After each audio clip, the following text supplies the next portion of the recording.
Okay, good day, everybody, and welcome to the Resilient Lawyer podcast. This is our very first podcast for 2025, and we look forward to very interesting topics. And we are actually starting off with a very interesting and important topic, and we have a great guest with us today. Welcome, Scott Simmons. It's so nice to have you. Thank you so much for having me. I'm really looking forward to this. Yes, we are really looking forward to this specific topic. And so Scott Simmons is a toolbox for turning lawyers into rainmakers. Very interesting. I think we need to chat about that for a moment. But before we get to that, our topic for today is demystifying business development for lawyers. And that's quite important. Scott, before we get into our topic, please enlighten everybody on what you do. How did you get into this, field of study? And yes, why do you call yourself a toolbox for turning lawyers into rainmakers? Okay, thank you so much, Marika. So as I say, I'm a toolbox for turning lawyers into rainmakers, and what I do is I give lawyers the tips, the tools, the techniques to get out into the marketplace, give great advice, and win more work. Now, I used to be a lawyer, and then back in 2012, so I started off in residential conveyancing. I moved through into commercial property, corporate support. I did trust and company management and finished in corporate. And in 2012, I suffered quite bad burnout, and it made me sit and think about what I wanted from my career. And I was always very, very good at chatting with clients, listening to them, helping them come up with ways forward, solutions to problems, ways that they could achieve the goals that they had that they'd set for themselves. And I realized that was what I really loved. I'd fallen out of love with the technical side of law. Really, really just enjoyed spending time with clients. So the opportunity came up for me to just focus on business development. It was a real sort of relearning curve because I had to think about all of a sudden what it was that I felt I was doing so easily as a lawyer. Now it was my day job, and I was having to really go back and think about what it was that I was doing, and then I was going to have a relearning process. And I knew that in order for in order for law to progress into the 21st century, we had to get away from this idea that lawyers don't sell. Mm. Okay, that's what we're all trained on. I'm a lawyer, I don't sell. The reality is that that kind of thinking is what has held us back. We are in knowledge services. So it's not like selling an iPhone or selling, a pair of shoes or some clothes or anything like that. There is a really, really small number of people who can actually navigate the law because they are trained to. And therefore, it requires not just any type of salesperson, it requires lawyers to get involved in the business development process. And so as I was working with law firms and other professional services businesses, I realized that that was going to be the key. If we wanted to scale it, it wasn't about bringing on board another business development person. It wasn't about bringing on more and more of those. It was about getting the lawyers involved Mm. and helping them understand that they were an important part of the process. And then but I could see that we were getting stuck around this belief that they could do this. Scott, my whole career, I've been told that if I just do the work and do more and more hours, I'll rise up through the career ladder. And then you hit a point where you have that partnership conversation. Hey, Marika, I want you to become a partner. What are you going to go and do about winning work? And you go, say what now? Mm. I've never had to win work before. The work fairies just brought it to me. You guys just brought me the work and I've done it. That's how I've become a partner. No, no, no, no, no. We now need you to go out there and win the work. And you could be 10, 12, whatever years into your career, never having done any form of proper business development. And then you're told, well, now you have to go out. Years ago, some research was done that showed that on average, it takes, from the moment you meet a prospective client, it takes on average 4 years for that prospect to become a client. Oh. So imagine you are a lawyer who's never done business development before, and you now have to sit in partner meetings on a regular basis, sitting there going, well, I've got some work, but I haven't got anything consistently because I don't know how to do it, because I've never been trained how to do it. That became a fundamental part of me working with any law firm. It was, how do we train lawyers to become rainmakers? And how do we overcome this mindset problem that lawyers have that stops them from believing that they can do it? Because And how, I think, sorry, as a lawyer myself, that is probably the biggest challenge, is the mindset problem. It's a complete belief that we don't sell. It's exactly the same in South Africa. You're never trying to do any sort of selling or to bring in any new business, and you almost see it as something that you're very uncomfortable to do. Oh, absolutely right, Sonia. Absolutely right. And throughout the years, as a lawyer, we'd go on these sort of mini workshops or hour-long sessions for business development, and the lead, the law firm leaders would think, well, we've done our bit, now it's on them. And there wasn't one training session I went on that really, in any way, shape, or form, dived into why we feel the way that we do about it.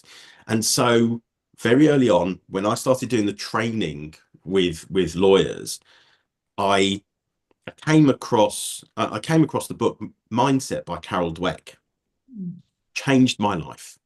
Absolutely changed my life, because I realized what was going on in so many people's thinking, so many lawyers thinking, this idea that you can be trained into this limited, fixed mindset that tells you you're either naturally good at something or naturally not good at something, and you cannot do anything about it. And yet, if you believe and tell yourself that you can learn anything with time and effort, that can change it can change your life, it can change your career.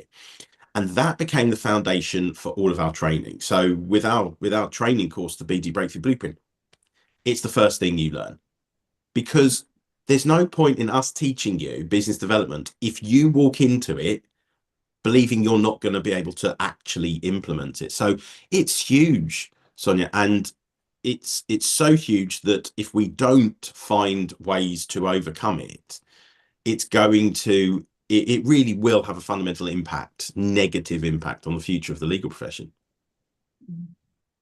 and how did you overcome that mindset? Because I think we are now maybe at the starting point where you've now you've overcome some of those mindsets, already, or maybe you're still in the process. Because why do you believe it's so important today to start focusing on business development? Because like you said, in the past, the fairies just brought clients, but that might not be the case anymore. Okay, so that's a great question. I think what we had was in the sort of, even up to the 2000s, I think maybe until the crash in 08, 09, I think there was just this acceptance that the work would just keep coming your way. You wouldn't really have to do anything to get it. And then the market really started to open up.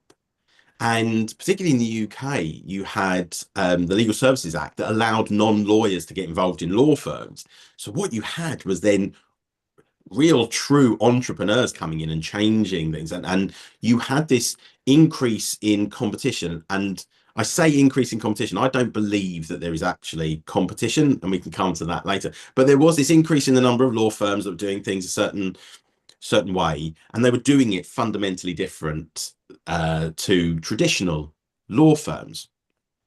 And so the work just wasn't coming the way that it used to.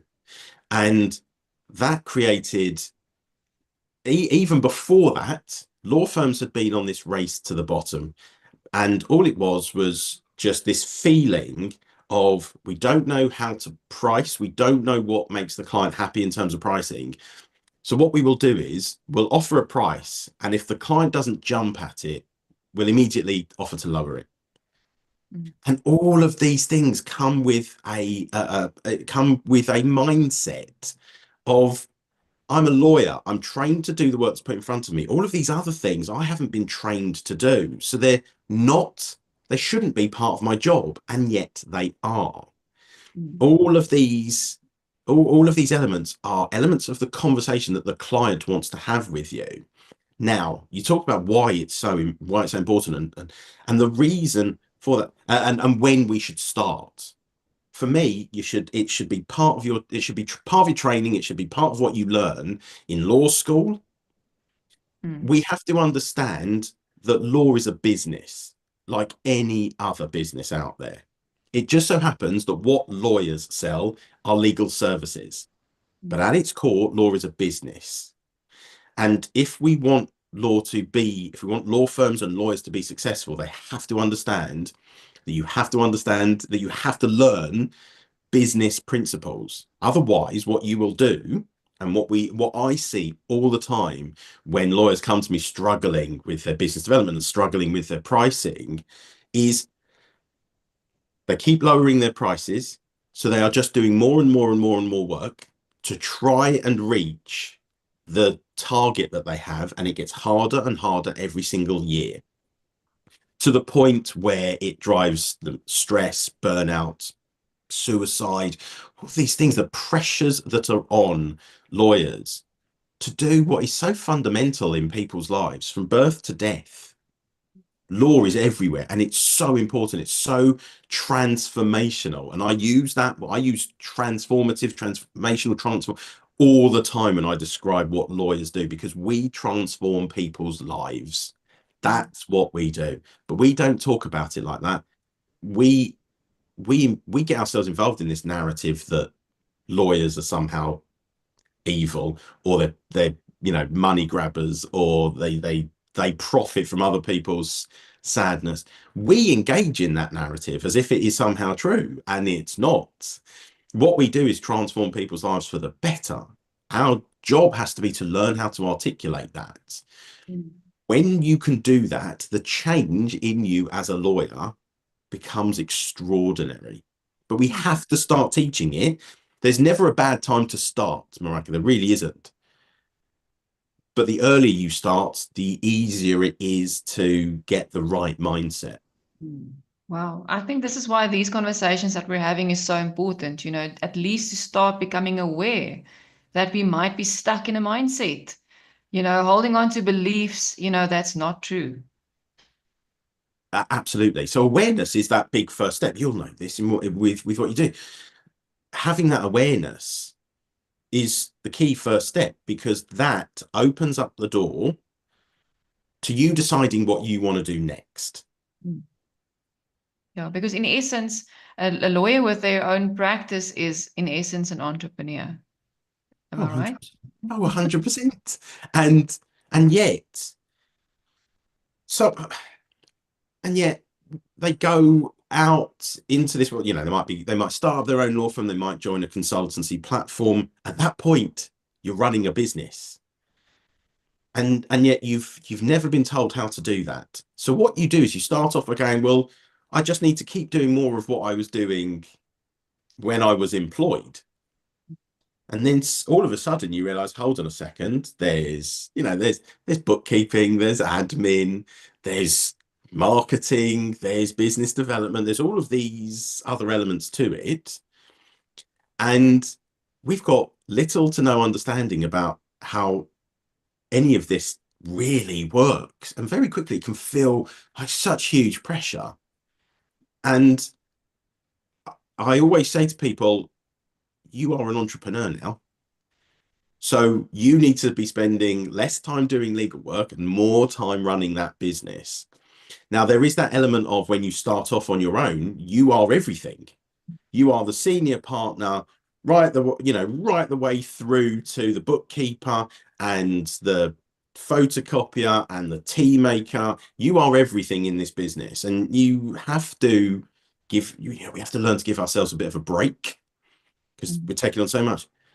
But very, very quickly, very quickly, and this is where things come to a halt or a grind for many lawyers. You very quickly have to start delegating, because you grow, and then you just reach capacity. You reach your own personal capacity, and you go, okay, well, I can't do anymore. Okay, well, now you need to start thinking about what's the first thing you need to get off your desk that stops you from bringing in more business, from growing your business, and do that first thing.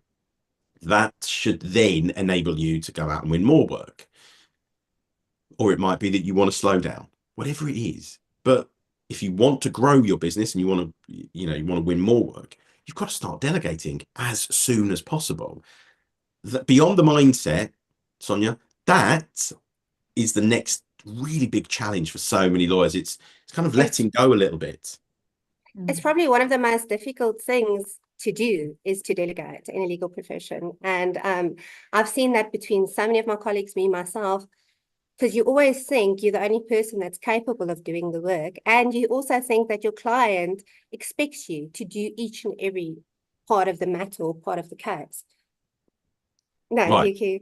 Sorry, but you're absolutely right. And the word think is really important there. We think the client wants us to do every element. The client actually just wants the outcome. The client really doesn't care how we get them that outcome, but the client wants the best possible outcome, and the client wants that outcome as quickly as possible. How we go about doing it, as long as we give them those two elements, getting the best possible outcome and getting it as quickly as possible, client really, we tell ourselves these things, but it's just not true. I've seen some of the talks you've done before where you've actually said a lawyer should also get involved in the business of their clients, to the extent that they actually not just receive the specific part of work, do the whatever, or do the summons, but they actually have a higher understanding of their client's business. I would like to hear more on what your views are on that. Thank you. So I love talking about this. I mean, you'll see I love talking about all of this sort of stuff, but I think this is a really, really interesting part of the conversation. A number of years ago, I read a book. So when I read a lot of things about business development, selling, I read the books of someone called Anthony Iannarino. I think he's absolutely brilliant. I love the way he describes things. And he talked about the fact that there are 4 levels of value creation, 4 levels of service for clients and for us. So level 1 is just the plain service. You know, we provide legal services, but we don't guarantee you any level of service. Okay. Then you've got level 2. So we provide the service and we provide it at a good level. Then you've got level 3. And these are then lawyers who are problem solvers and help you get results, help you get sort of outcomes from those those problems that you tend to come to them. And then level 4 are trusted advisors. Now, trusted advisors do everything below, but what they also do is they get underneath the skin of a client and what they're really looking for and what their goals are beyond just the immediate problem that they may have come to them with. They want to get to know their client, whether it's individually or through their business, but they want to get to understand the clients, their goals, fears, challenges, what they're hoping, all those things they want to achieve. They go that kind of deep. And what that enables them to do is that enables them to help their clients achieve so much more. Now, here's the key about all of this. If you are, let's say you are a level 2 lawyer, we provide legal services, but we do it at a really good standard, really high standard. You are going to steal clients from everyone at level 1, because people will put up with bad service once and then they will never put up with it again. Okay, people think just because it's cheap that's good enough for them. When they experience cheap that is bad, they realize that they don't want to go through that again. So they'll, you know, and you could, if you're a level 2 lawyer, you will steal every one of those clients. If you are a level 3 lawyer, you are that problem solver. You know, you're, you know, good in a specific niche, and if people have got a problem in that area, you're the person to go to. As level 3 lawyer, you will steal every client from level 2 and level 1. Okay, because the people at level 2, they can do things at a high standard, but they're not as good at solving specific problems for clients. They're just good at doing things generally. They will steal every one of those clients from level 2 and level 1. But you've then got level 4, those trusted advisors, those people who provide the legal service, they provide it at a really high level, they solve problems, but they take things to the next level. They become a client's first port of call. They become that advisor who the client trusts so much that before they make any decision, they go to that advisor. Very often, lawyers are the last to the table when a decision's been made. We usually come in after the decision's been made, and then people go, "Oh, the lawyers put the kibosh on that. The lawyer said it can't be done." Well, there's a reason for that. It's because we don't get to the table while the decision's being made, so that if there is a problem, the lawyer can highlight it and we can talk about how to get around it or what needs to be done. But by the time the decision's been made and a way forward has been chosen, the lawyer then comes in and says, "You can't do that. The decision, you know, the options that you had on the table, you've now committed to this one, but you can't necessarily do it that way." So the lawyer's always seen as the bottleneck. Whereas if you're in there you're in there as part of the decision-making process, you are there advising the client before they make the decision. You're level 4, you are stealing the clients from every level below. But you are at you're the top level. No one is stealing your clients. If you're a level 4, or even on the other levels, would it ever be appropriate then to bill on an hourly model? Because the value you add at that initial meeting, for instance, could never be, in my experience, valued on an hour level. And yet it's something that so many of us get stuck into the hour billing. You have to take in more work to satisfy all your needs through during those, you know, with the hour billing. So you've got more clients. You can't really focus on one client on level 4. So we've gone in strong with billable hour, and we're not even halfway. You know, we're only just not even that far into the conversation. Okay, strap yourself in, because I'm going to get going. Right, the billable hour is the worst thing that ever happened to the legal profession. The absolute worst thing that ever happened. What people don't realize is that the billable hour only really came into our profession in the sort of late 60s, early 70s. Prior to that, we were not pricing our work or billing our work on an hourly basis. It was the sort of late 60s, early 70s, mid 70s that it really started to just fly across the world. And it was never meant as a billing model. It was, you know, time recording came in because there was this idea that you could assess people's productivity by keeping an eye on what they were doing. Even that was flawed, because it doesn't tell you how productive someone is. It just tells you how long they're sat at their desk. So then it became, okay, so then it evolved into the billable hour, so they could then attach an hourly rate to a person based on their productivity. And it just swept through the profession, swept through particularly the legal profession. The damage that it has done to the way people think and feel about lawyers is just, I'm not even sure what the word is. You know, I've used fundamental earlier on, but it just gets the very core of the client relationship. No client feels completely comfortable talking to their lawyer because they know they're on a clock. And they know that the lawyer has got hours that they need to bill. And so when the lawyer phones up and says, "Yeah, hey Sonia, how you doing? How's the family? I know you went on holiday. Tell me about all these things." And the clients, you're sitting there going, I don't have time. I know the lawyer's charging me for this. I don't need him to know about, I don't need him or her to know about my holiday when they're charging me for asking that question.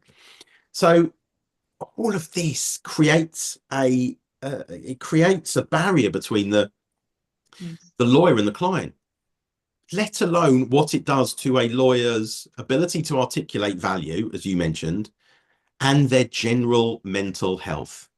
You might start off and you need to do 6 hours chargeable time a day. But then as you go through your career, you're then told you've got to do 7.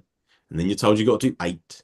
And then it becomes, it just keeps going and going. You want to go up the career ladder. The way that we do it here is you do more and more hours. Okay, well, I've only got a finite number of hours in the day. The more billable hours I do, the less non-billable that I can do. And the only metric, no matter what most law firms will say to you, the only metric that really counts are the hours that you've billed.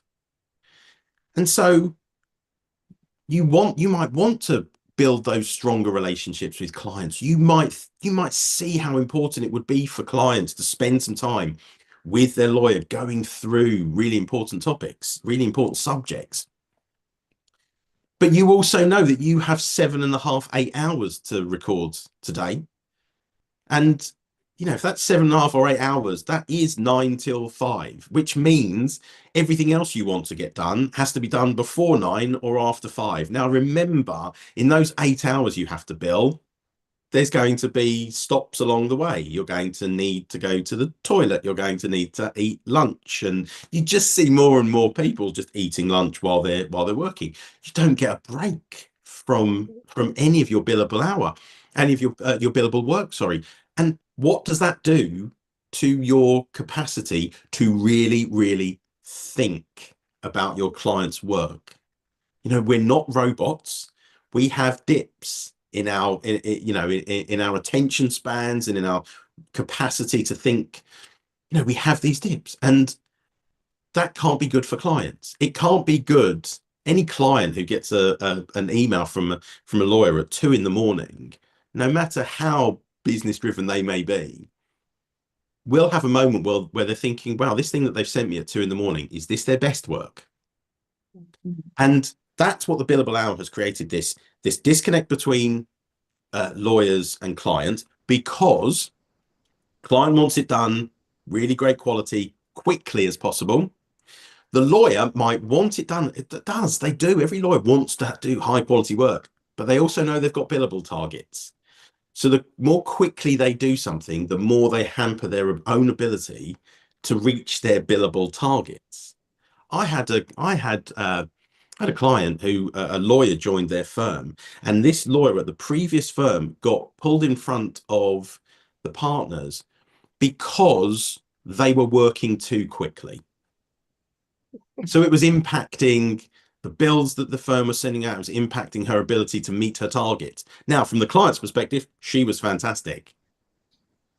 But for the law firm owners, they weren't getting enough value out of her, even though the clients were. There is this huge disconnect. And what we have to do is we have to at least acknowledge it. We can't, I put posts out and people will say everything from it represents good value to, there's no alternative.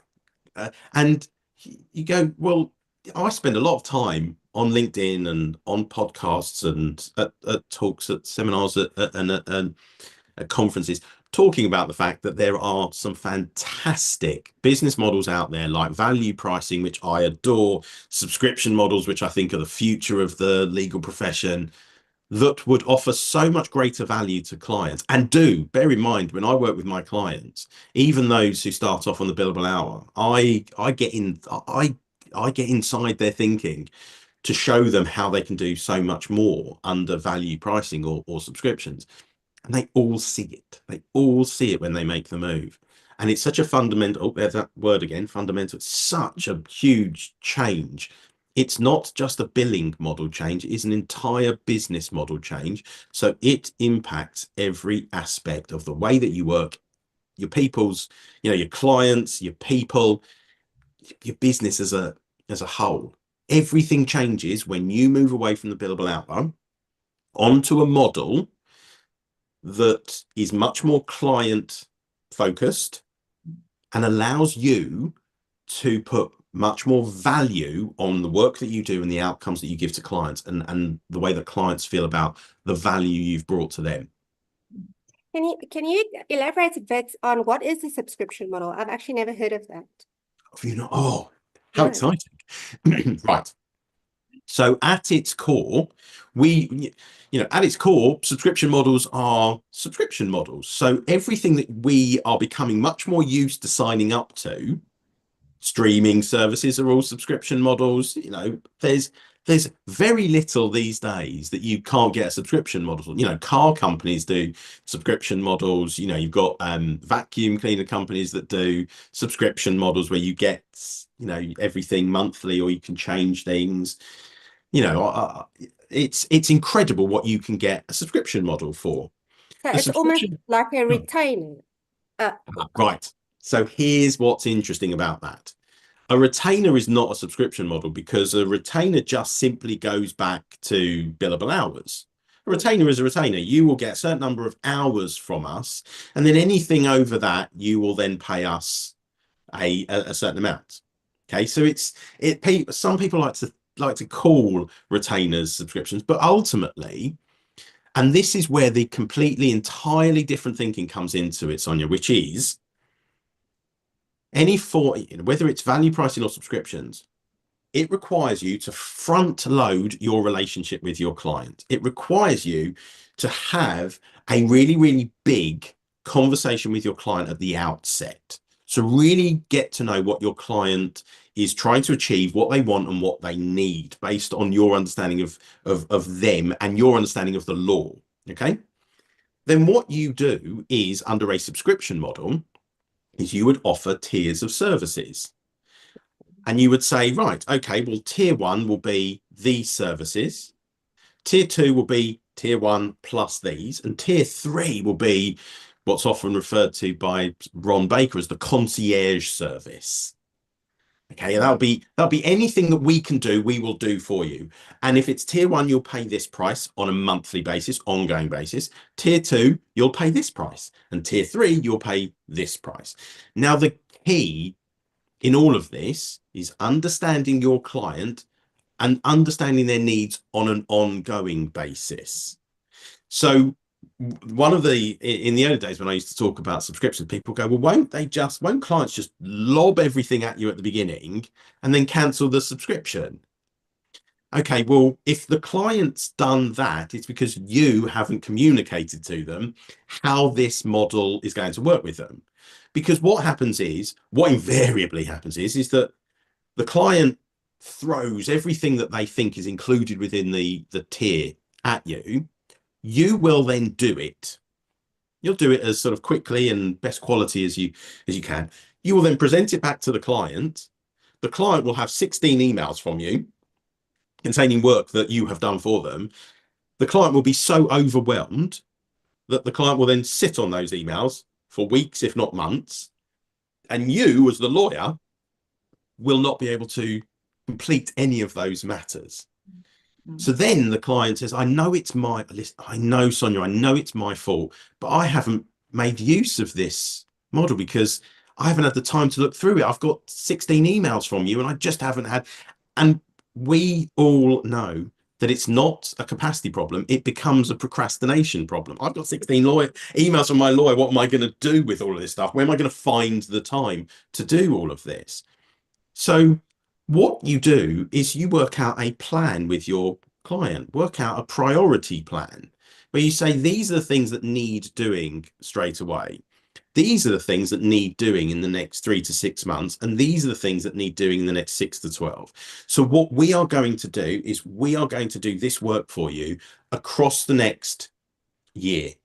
And because of how your business works, that's how we're going to work year upon year upon year. And what you've done there, Sonia, is because the client knows what the price is on an ongoing basis, they know that every single month that is their legal spend for the tier that they have chosen. That goes into that goes into their profit and loss. They know exactly what their legal spend is every single month. You've told them what their legal spend is for the work that you are going to do on an ongoing basis. You've taken that element of thinking, that cognitive load, as again, as Ron Baker says, that cognitive, you've taken it off their shoulders. They don't have to think about the money again. It's just your relationship with them, how you work with them, that just becomes key. The opportunities, Sonia, I think are just incredible with something like. Excellent. I'm incredibly impressed by it, because I can see, but again, with the correct communication with your client, it could be incredible. And on the other hand, also for an entrepreneur to know that you have that fixed income every month as well, because that's also a variable for the lawyer. So it's an excellent model. Yeah, I really do think that once we get our heads away from the billable hour and understand how value pricing works, the subscription model will be the sort of that next step. I love value pricing. I think it is incredible. I talk about it loads. Its only limitation, if it has a limitation, is that it is project by project. So the client has to think about the money side of it every time they're having that project comes up. If you worked with the client on an ongoing basis and said, listen, these are the things that you need doing on an ongoing basis, we'll do all of those things for you, and we'll give you a price each month that you will pay. You've taken that away from, you've taken that thinking away from them. So it's just incredible. And what you can do as the lawyer is you can focus on giving your client great outcomes. And you know, you might include into it, depending on the tier that you've got, it might be quarterly calls, it might be monthly calls. And those monthly calls become, how's the business going? What's coming up? Talk to me about it, and then I can tell you what you're going to need. That becomes incredible. And the value pricing, if I understand it correctly, just to quickly tap into that one, is it, for example, there's a project, then I tell the person up front, listen, this project is going to cost this much, whether it takes 1 month or 3 months, this is the cost for the value that I'm adding. Am I correct? Yes. So how value pricing works is at its most simple, value pricing is a methodology that values the work from both the client side and the lawyer side. And when I say values it, it's what's the value that the client places on getting this done. Okay, and it's not just monetary. You know, it's for the future of the business, it's for the prestige of getting this done. There's so many, there's other elements to it, not so many, but there's other elements to it. Okay, and when you work all of those things out, the client says this is either massively important to our business, oh, it's pretty important, or actually, do you know what, if it gets done, it doesn't get done. Either way, you have these conversations with clients, and then what you do is you go away. Now there is an element of science to it, because again, human beings, finite amounts of time, you need to resource getting these things done. But ultimately, the amount of time that you spend doing that work has little impact on the price itself. Because what you are working out is, what price, for everything I've learned about what this client wants, ultimately what it comes down to is, what price am I going to be happy to do this work at? And that you might say to yourself, well, there's a baseline for me for doing any kind of work like this. Now, in addition to that, excuse me. Now, in addition to that, this client wants X, Y, and Z. They want 6 phone calls a day. They are really disorganized, and they need loads of hand holding. So what you're now taking into consideration is not just the work that you are doing, but the client that you are dealing with. And the reason that you know what the client is like is either because you've worked with them before, or if you haven't worked with them before, you've said to them, you know, on a scale of 1 to 5, how organized would you say you were? Because This gets done in the time frame that you want if you reply to me within 24 hours. And the client says to you, yeah, I'm super organized. And the client says to you, no, I've got to tell you, Marika, there's just no way I'm just not that organized. Okay, so I've got to take that into consideration in how I work with you. And then you put a price on what it's going to mean to do this work and work with that client. And ultimately, when it comes down to it, all the science in the world, if you look at that price and you are not happy with it, you don't do the work. Or you go back and you revisit it and you go, well, what price would I be happy with? And you go, well, I'd be happy if I added X amount onto it. No, still not happy. Would I be happy if I added another amount onto it? No, still not happy. Would I be happy, taking into account all these circumstances, would I be happy to do that work for that price? That third adjusted price? Yeah, do you know what? I'll do it for that price. And you go to the client and you say, this is what I'm going to do for you. This is the value that I'm going to bring to the table here. And for that, this is my price. If that works for you, I would love to work with you. But if not, then I won't be able to. Now that... No, Go on, sorry. Sonia. Now, I wanted to actually, want you to finish the sentence, but listening to you, I realized that what you are saying is a really good relationship with your client, to communicate, to actually talk to your client to that extent, because lawyers don't do that. You don't get into that headspace. And I'm listening to you now, I'm thinking it's just having real conversations. Right. And the reason why I talk about pricing and business development being interrelated is because there's this magic moment where you've been doing your business development consistently, and because you've been doing it consistently, you've now got this consistent pipeline of opportunities coming through the door. And when you see that consistency, you say to yourself, if I won all of this work, I'd be under-resourced, I'd be stretched. And actually, I don't want to be stretched at the moment. So I don't want to price this work to win it. I want to price it so that I'm happy to do it. Your confidence around pricing becomes totally transformed when you have this consistent pipeline of opportunities, which comes from doing business development consistently. And then it's incredible because your confidence at having these conversations with clients just shoots through the roof. And when you are confident in the way that you articulate anything, the client believes it. Oh, this is very valuable. I think it's a very different mindset, and we are working on that quite a lot.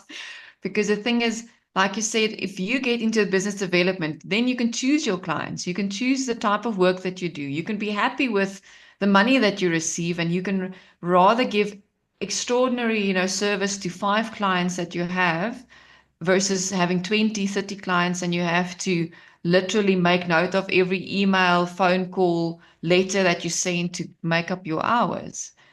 It just makes sense.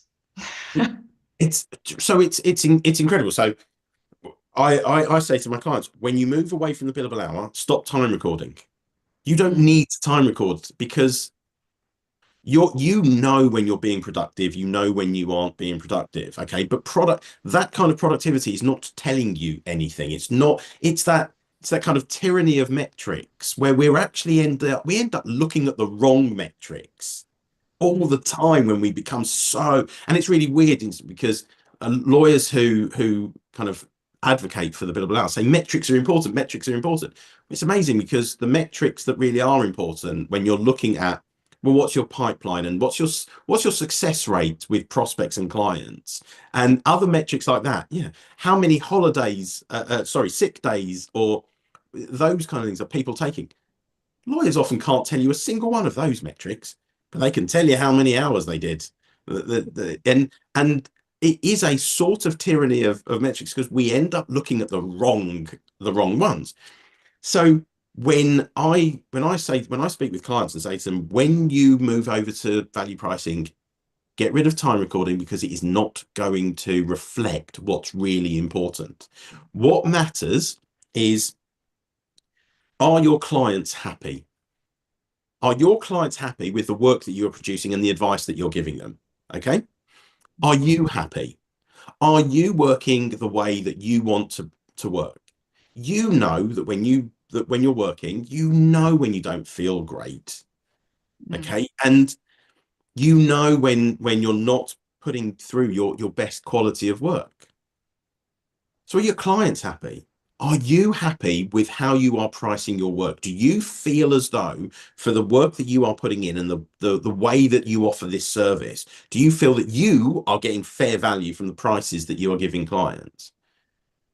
If you can start thinking in those terms, those are the things that really matter. Getting rid of your timesheets should be the first thing on anyone's agenda. A client does not consider it good use of their time to have to pour through your timesheet to make sure that every 2, 3, 400, dollars, pounds, whatever are being, are being used correctly. They don't want to pour through. They feel they have to because you have told them, oh, I spent 100 hours on your matter and it comes to this amount of money. Well, okay, if you told me it's 100 hours and you're the expert, I don't understand why you spent 100 hours on it. So now I'm going to be forced to look through your timesheet to see exactly what you were doing with those 100 hours.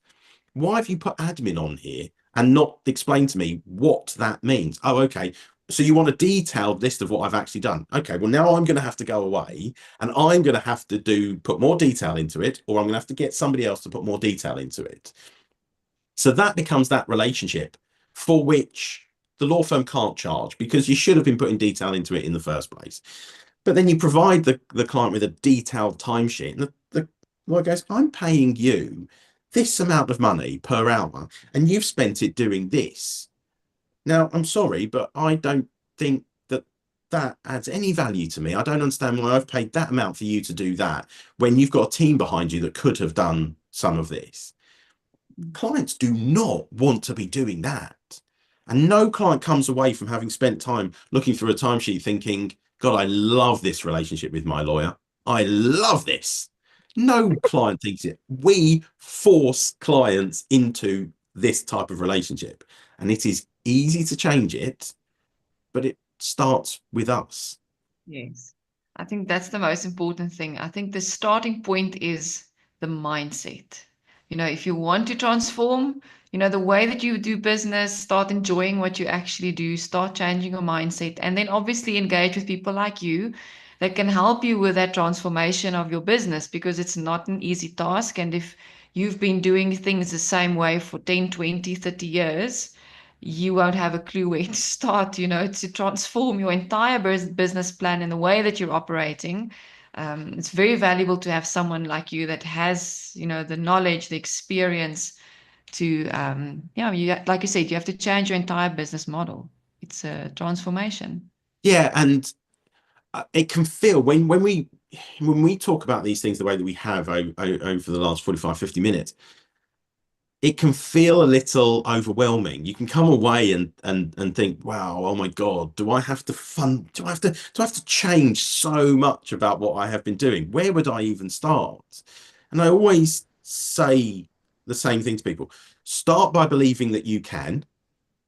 Start by understanding that tiny, tiny little changes lead to big change over time. Realize that it is going to take time, that perfection does not exist, but progress does. And if you can just take things one little step at a time, over time, what you will see is that change that you want.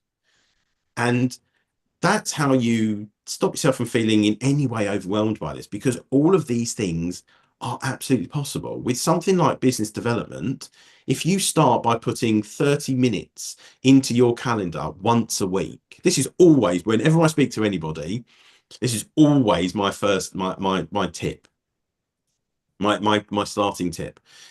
30 minutes in your calendar once a week. Okay? Because anyone can put 30 minutes in their calendar once a week. Anybody, no matter how many billable hours we have to do or how busy we think we are. 30 minutes once a week, we can do it. Okay, doesn't seem like much, but 30 hours once a week is 2 to 2.5 hours a month. It's 4 to maybe 5 hours over 2 months. It's 6 to 7 over 3. It's 8 to 9 or whatever over 4. You keep going and it adds up. Imagine what you can do with 8 hours of business development over a 4-month period.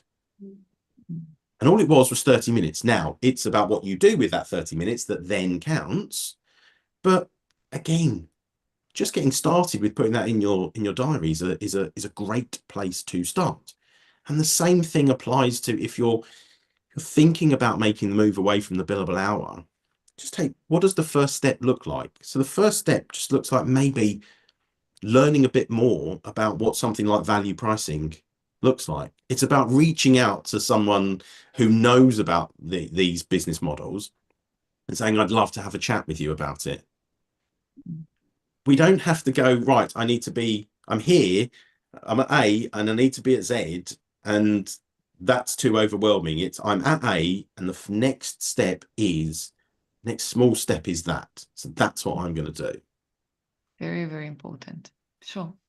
Thank you so much, Scott. This was really an enlightening discussion, especially beginning of this year. I think this is a great way to start the year, to maybe decide to think differently this year and do things differently, even if it's, it's starting small. 30 minutes, once a week, anybody can do that. It's really easy.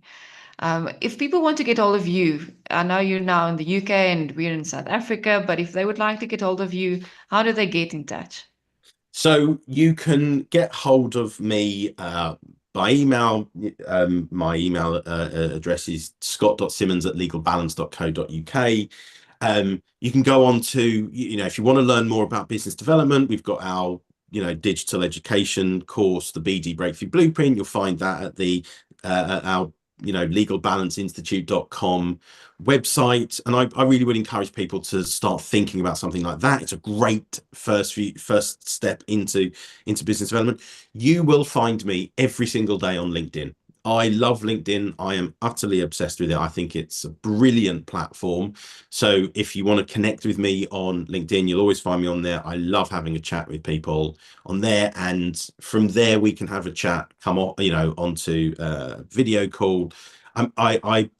Anyone who wants to take this journey, I'd be just delighted to chat with them. Great. And that's why we met you on LinkedIn, because we saw your posts. And like Sonia said, we even watched a few of your videos and were inspired by what you do. So thank you so much, for your time. It's amazing that we have technology that we can talk to someone that is, not around the corner. It's amazing. So thank you so much for your time. It's such a pleasure. Thank you so much for having me on here. Thank you so much.